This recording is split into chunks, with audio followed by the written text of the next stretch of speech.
Watch Claude build a no-code scraper for me right inside of VS Code. First, I invoke the Axiom Claude skill. It checks if I have an account. I have one, so it will give me the option of building a no-code Axiom. I type in no-code.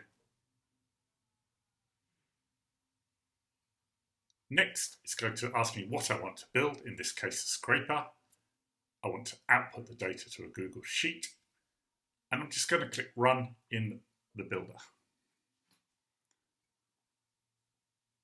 So now Axiom asks me what page I want to scrape. I give it the URL.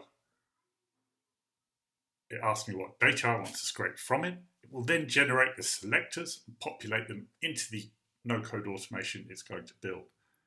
Once it's generated the JSON, it will give me the option to upload that automation to Axiom, which I do. Then I can open the no-code tool in my browser and simply click Run in the cloud.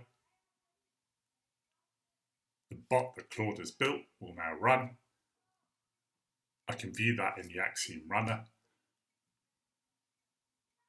And shortly we'll see the data populate the Google Sheet. Now, of course, you can also run from Claude.